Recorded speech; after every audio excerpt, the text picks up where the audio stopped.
questions, vous les posez, le frère va vous éclairer. Si c'est pour faire aussi un débat, voilà, dès que je vous remets le micro, vous donnez le thème, voilà, sur lequel vous vouliez qu'on fasse le débat, pour qu'on puisse faire le débat. Voilà. Mais si lorsque il a la parole, étant en train d'exposer, si vous lui faites du coq à l'âne, nous n'allons pas échanger longtemps avec vous. Voilà, parce que c'est sur la base des Écritures et c'est de façon ordonnée. C'est pourquoi on précise que si vous voulez faire un débat, vous donnez le thème. Mais si c'est des questions, il prend tout le temps qu'il veut pour répondre à vos préoccupations. Voilà. Et après cela, on vous donne la latitude de vous prononcer sur tout ce qu'il a dit. Voilà. Donc sur ces critères-là, si vous tenez aussi des affirmations que vous n'avez pas de preuves écrites dans la Bible, soit dans le Coran, selon l'ordre de votre affirmation, nous allons vous arracher le micro et vous dire au revoir. Parce qu'il est écrit et il est aussi écrit. Voilà, c'est ce en quoi nous croyons ici. Donc je vous donne le micro pour que vous donniez au moins l'objectif de votre présence. Les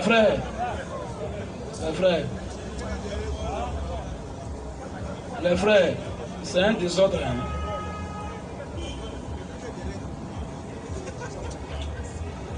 Vas-y. Ok, merci beaucoup. Je tiens à saluer toutes les personnes ici présentes, et particulièrement au frère Thierry et à tous ses frères. Merci. Voilà, j'ai quelques questions. Et la première des questions concerne la divinité de Jésus.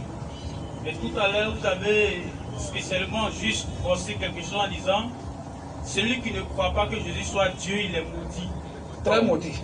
J'aimerais un peu attirer votre attention à ce fait. Soyez un peu indulgents parce que ce sur quoi vous vous basez pour confirmer et certifier que Jésus est Dieu, ce n'est pas aussi le cas pour tout le monde. Donc soyez un peu juste, c'est une plaidoirie quoi. Soyez juste un peu indulgents. Attends un peu. Quand le frère t'a donné, avant de te donner le micro, il a dit: tu as ta question ou tu as tes questions, tu vas droit au but. Okay. Attends. Les acrobaties et les gymnastiques à côté ne sont pas là dans un forum de plaisanterie. Nous sommes dans un forum très sérieux et il est écrit, il est aussi écrit. Tes conseils, je les prendrai à bras le corps et en retour je te serai reconnaissant si et seulement si ces conseils sont utiles dans la Bible. Parce que tout conseil qui va contre les Écritures, c'est un conseil qui vient de Satan. Même si cela a été dit de façon bienveillante. Tu vois un peu?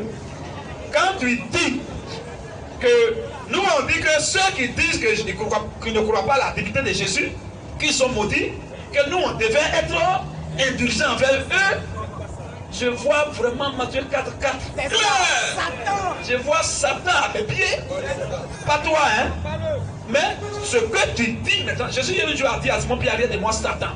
C'est pas Simon Pierre qui est Satan, mais c'est ce qu'il venait de confesser là qui venait de Satan. Donc il n'a pas dit que tu es Satan. Donc je voyais là que mon frère bien aimé est manipulé et il est en train de faire la propagande du diable maintenant. En me disant des choses qui s'opposent à la Bible. C'est ça. Il dit non, celui qui dit Jésus n'est pas Dieu. Celui qui dit que Jésus n'est pas Dieu. Bon, déjà la personne ne croit pas que Jésus soit Dieu. Oh, Jésus est Dieu. Et du coup, il a dit que c'est faux. Jésus a dit que c'est Dieu. Voilà. Et lui dit non, c'est faux. Voilà. Cet homme, il est béni ou il est maudit? C'est le diable. Donc ce conseil, on va dire, ce conseil n'est pas juste. Alors, Ephésiens 5:10. Oui, ça quand le frère avant de donner le micro, il a dit: ah, pas droit au but. Mais quand tu vas vouloir tourner là, si tu tournes, si tu as tourné que tes tournures sont correctes, on ne parle pas. Mais s'il y a déviation, on est obligé de. Jusqu'à maintenant, on ne va même pas répondre à tes questions. À chaque fois que tu as fait commentaire, on va corriger ça. Jusqu'à ce qu'on est dans tes commentaires, puis il sera l'heure. C'est tout. Vas-y, frère. Ephésiens 5:10. Oui. Examinez ce qui est agréable au Seigneur. Si tu dis quelque chose que c'est bon, c'est correct, on va prendre un peu, on te dit merci, frère, même si on ne te connaît pas. Oui. Et ne prenez point part aux œuvres infructueuses des ténèbres. Mais de faire quoi? Mais plutôt condamnez-les. Appuyez-les. Condamnez-les. Appréciez-les. Condamnez-les. Caressez-les. Condamnez-les. Ovationez-les. Condamnez-les. toi tu es en train de caresser les œuvres de Satan. Et au contraire, tu les apprécies. En disant de ne pas les qu'on les mettait indulgents. Et que celui qui dit que Jésus n'est pas Dieu, on dit, oh mon frère, on est indulgent, on ne parle pas. Tu viens d'où mon frère? Condamnez-les. Il faut les condamner. Voilà pourquoi je lance le défi avant que tu prennes la parole. S'il y a quelqu'un dans ce pays, la Côte d'Ivoire, et qui peut s'hasarder à faire ce débat avec moi sur la divinité de Jésus, et qui ne sera pas maté depuis le début de la fin, c'est que moi je suis maudit. Claire. Jésus est Dieu. Est-ce que Jésus lutte sur la divinité? Sur la divinité. Il est Dieu. Lui-même dit de sa propre bouche, je suis Dieu. Maintenant toi tu dis que c'est pas, c'est faux. Et tu dis non, soyons indulgents. Et lui qui dit que tu traites mon Dieu de menteur, d'être indulgent vers lui. À part, frère, attention. Pose ta question sans commentaire pour éviter beaucoup de dégâts. Shalom. Ok, merci beaucoup. Merci bien pour le cadrage. Merci frère, c'est l'amour. Je t'aime que je te regarde, c'est tout. Non, aucun souci, merci beaucoup. Ok. Voilà, ma question est la suivante. Oui. Sur quoi concrètement vont nous appuyer comme vous pour attester aussi que Jésus soit Dieu? Parce qu'il y a certains versets qui mettent les gens dans la confusion sur ce qui ressort de la divinité de Christ. Donc cela est un peu confus à mon niveau. Très bien. Par la grâce de Dieu, quand on vient au pied d'un oint de Dieu, d'un véritable prédicateur de la parole, soit tu seras éclairé comme les précédents, soit tu seras encore englouti. Voilà. Tout dépend de dans quelle intention tu es venu. Maintenant, comme il y a certains versets qui prêtent à la confusion par rapport à la divinité de Jésus, on va te demander maintenant quels sont ces versets, toi, qui te troublent. Et on va t'aider. Je prends par exemple le livre de Jean, chapitre 17, à partir du verset 3. Oui. Qui dit comme ça: Oh, la vie éternelle. Oh, la vie éternelle, c'est qu'ils te connaissent toi et Toi, non. le seul frère. Il faut lire. le seul vrai Dieu. Ou bien tu n'as pas Bible. Tu n'as pas Bible. Ce que j'ai ici, c'est ma question. Ah, c'est ta question que tu as recensée. Ok, bon frère, lisez le verset d'abord. Jean 17, 3. Oui. Oh, Oh, la vie éternelle, la vie éternelle. c'est qu'ils te connaissent. C'est qu'il te Connaissent. Oui, toi, Le seul vrai Dieu, Et après le seul Dieu, il y a quoi? virgule. Non, mais regarde un peu ce qui se passe. On dit, oh, la vie éternelle, c'est qu'ils te connaissent. Toi, le seul vrai Dieu, virgule, Et celui. normalement, la marque de la virgule vient chercher quoi là? On peut dire, oh, la vie éternelle, c'est qu'ils te connaissent, toi, le seul vrai Dieu, et celui qui semble être virgule. Là, directement, il y a le vrai seul vrai Dieu, celui qui l'a envoyé, donc une conjonction de coordination. Mais on dit, oh, la vie éternelle, c'est qu'ils te connaissent, toi, le seul vrai Dieu, virgule. Et pourquoi? Vous avez pas posé question? Ce verset que tu prends en train de montrer que Jésus même est vraiment tout Dieu tout puissant. On va terminer le verset. Vas-y, frère. Oh, la vie éternelle. La vie éternelle, C'est qu'ils te connaissent. la ponctuation n'est pas gratuite, hein? C'est significatif. Vas-y. Oh, virgule. Oui. La vie éternelle. La vie éternelle, Virgule. oui. C'est qu'ils te connaissent. C'est qu'ils te connaissent. Toi, le seul vrai Dieu. Le seul vrai Dieu. Virgule. Oui. Et celui que tu as envoyé. Celui que Tu as envoyé. Celui oui. que Oui. tu as envoyé. Celui que tu as envoyé. Virgule. Oui. Jésus-Christ. Point. Ce verset dit quoi? Tu dis que ce verset prête confusion. Ce verset est très, très limpide. Ce verset est en train de dire que Jésus est Dieu là. Dieu a envoyé Jésus-Christ seul. Celui que tu as envoyé, c'est lui celui qui a envoyé les dieux. Avant lui, il n'y a pas des envoyés. Pourquoi on n'a pas dit ceux que tu as envoyé? Et puis on dit celui que tu as envoyé. Ça veut dire quoi? Quand ce verset-là est en train de dire que Dieu lui-même s'est envoyé. Parce que Dieu ne veut rien dire. Voilà. Dieu veut dire un objet d'adoration. C'est la chose qui est adorée, qui est appelée Dieu. Mais tout Dieu a forcément un nom. Mais tu vois que le nom Jésus-Christ sort là. Ça vient chercher quoi là? Pour te montrer que Jésus-Christ est Dieu. Entre Jésus-Christ et Dieu, il n'y a pas de différence. 2 Timothée chapitre 4, verset 1er. Tu vas voir que Jésus est Dieu tout puissant. 2 Timothée 4, 1. Toi, tu as lu ce verset et comment tu as compris ça? Tu as compris que, et c'est comme ça tous les musulmans comprennent. Et c'est comme ça tous ceux qui vont aller en enfer comprennent. Quand ils disent ce verset, ils disent quoi? Déjà dans ta tête, il y a le seul Dieu qui est là, et il y a Jésus-Christ qui l'a envoyé qui est là. Mais tu vas voir que tu n'as pas compris. Ce verset dit clairement que Dieu est le seul vrai Dieu là. Son nom là, c'est ça qui est Jésus-Christ. Pour preuve, vas-y. 2 Timothée 4, verset 1er. Oui. Je t'en conjure. Mon frère, tu m'excuses aussi, hein. Tu m'excuses sur moi. C'est pas mon intention de te verser, mais c'est de mieux pour mieux t'aider. Tu as quel niveau d'études? J'ai enseigné en anglais. Enseigner en anglais. Très bien. Donc ça veut dire que c'est aussi bon. On peut décoller maintenant. C'est ça? On décolle. 1 Timothée 4, verset 1er. Écoute bien, on va lire ça et on va faire l'analyse grammaticale de ce verset. Et tu vas mieux comprendre ça. Le verset dit quoi? Je t'en conjure. Ce verset va venir maintenant enlever l'ambiguïté dans la tête des gens qui mettent une différence entre Dieu et Jésus-Christ. Dieu est un objet d'adoration. Mais cet objet d'adoration a forcément un nom propre. Alors, je t'en conjure. Oh, la vie éternelle, c'est qu'ils te connaissent toi, le seul vrai Dieu, est celui que tu as envoyé, Jésus-Christ. On va voir si entre Dieu, le seul vrai Dieu là, et Jésus-Christ là, il y a une différence. Ou bien si c'est la même personne. Vas-y maintenant. Je t'en conjure. Je t'en conjure. Devant Dieu. D'abord, hein, devant Dieu. Hey. Conjonction de coordination. Devant Dieu. Hey. On appelle aussi un connecteur logique d'addition. Donc ça va additionner deux individus maintenant. On va voir si vraiment ils sont deux. Alors, je t'en conjure. Devant Dieu. Devant Dieu. Hey. Hey. Devant Jésus-Christ. Donc du coup, ça devient un pluriel. Il y a Dieu à part et puis il y a Jésus-Christ à part. Devant Dieu et devant Jésus-Christ. On n'a pas dit devant Dieu ou devant Jésus-Christ. En d'autres termes, quand on dit devant Dieu ou devant Jésus-Christ, le verbe va se mettre au singulier. Ce n'est pas les deux, mais c'est l'un des deux. Mais quand on met déjà la conjonction de coordination et, ça veut dire qu'on relie les deux. Alors, s'ils sont vraiment deux, le verbe va être plus réel. Mais il dit quoi? Je t'en conjure. Enseignement spirituel. Éclairage. Shalom, shalom. En tout cas, vous êtes derrière la bonne tension. Shalom, shalom. Éclairage. La nuance, shalom. Donne-moi un peu d'onction là. Oui, merci frère. Alors, on reprend le verset à zéro. Vas-y, vas-y. Quand tu me dis que c'est premier, joli garçon. Je t'en conjure. En première ligne, je t'en conjure. Alléluia. Qui a dit que les enfants de Dieu sont des plaisantins? Qui a dit que les enfants de Dieu sont des gawa? Qui sont des véritables chocos. Voilà un mannequin derrière moi. Alléluia. Il faut décoller maintenant.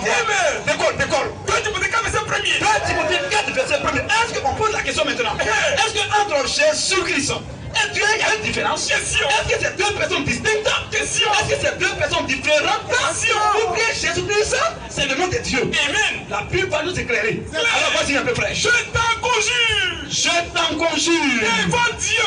Devant d'abord, d'une part, Dieu et devant Jésus-Christ. D'autre part, devant Jésus-Christ. Virgule. Oui. Qui doit. Attention. Attention.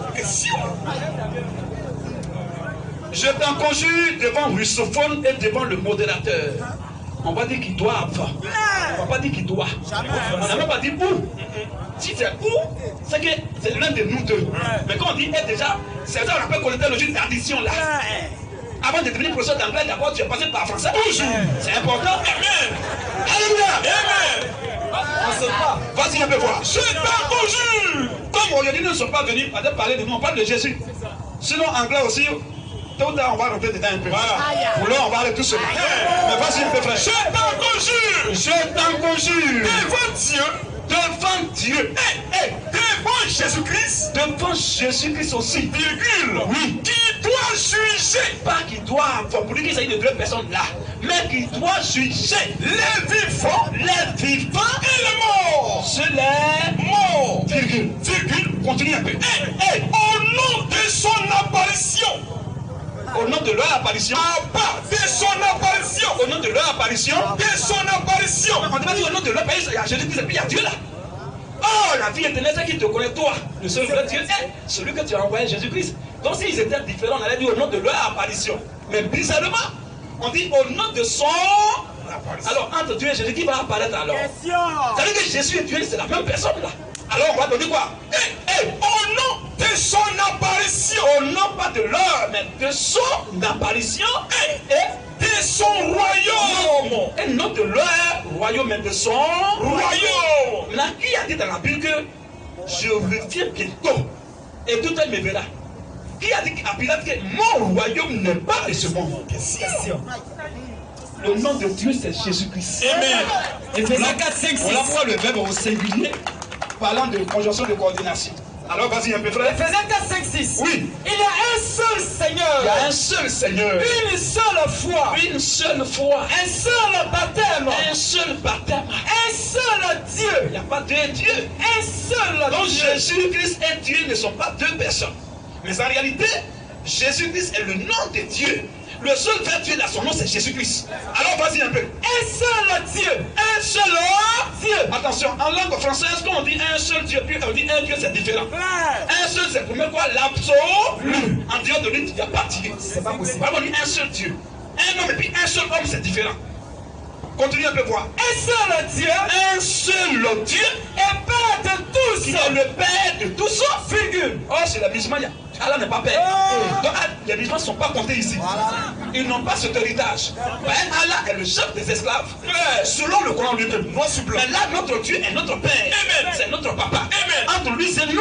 Sinon, entre lui et nous, c'est une relation de fils, de fille à père. Shalom, frère. Alors, un seul Dieu. Ça peut aller? Continue un peu. Un seul Dieu. Un seul Dieu. Et Père de tous. On va voir où ça va craquer fort. Aïe. Trois positions distinctes et différentes, mais à la même personne. Tu vas voir quelque chose. Il dit quoi? Et Père de tous. Oui. Virgule. Oui. Qui est au-dessus de tous. D'abord, le seul Dieu là, c'est lui qui est au-dessus de tous. Virgule. Virgule. Oui. Et parmi tous. On n'a pas dit qu'il est au-dessus de tous, et puis son fils est là, ou bien son envoyé est là. Hein. On dit le même qui est au-dessus là, c'est le même aussi qui est venu parmi. Et maintenant, virgule. Oui. Et en tous. Le même qui est au-dessus, qui est venu parmi, c'est le même aussi qui est en tous. Son nom c'est quoi? Jésus-Christ. Et Jean 5, verset 20. Maintenant, oui. Nous savons aussi que, nous les chrétiens, nous les élus de Dieu, nous savons aussi que le Fils de Dieu est venu. Le Fils de Dieu ne peut pas dire Dieu a accouché à quelqu'un, puis elle a enfanté.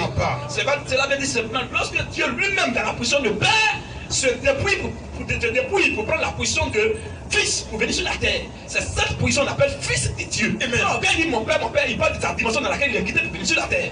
C'est pas quelqu'un. Jamais. Quelqu'un me positionne rapidement. Jean chapitre 3, verset 13. Vas-y un peu plus. Nous savons aussi que, nous les chrétiens, nous savons aussi que le Fils de Dieu, le Fils de Dieu est venu. En d'autres termes, Dieu est venu dans un corps. Vas-y. Et qui nous a donné l'intelligence. Et dans ce corps-là, il nous a donné l'intelligence pour connaître le véritable, le seul vrai Dieu. Et celui que tu as envoyé. Pour connaître le véritable. Pour connaître le véritable Dieu. Et nous sommes dans le véritable. Et nous, les chrétiens, nous sommes dans le véritable Dieu. En son Fils. En son Fils. Jésus-Christ. Lorsqu'il s'est déployé pour venir comme un humain. Alors, point. Oui. C'est lui Jésus-Christ là. Qui est le Dieu véritable. Le véritable Dieu là. C'est lui qui est le Dieu véritable. Et la vie éternelle. C'est Jésus. Point. Il n'y a pas Dieu ailleurs en dehors de lui. Et je vais te montrer quelque chose que tu vas prendre fin.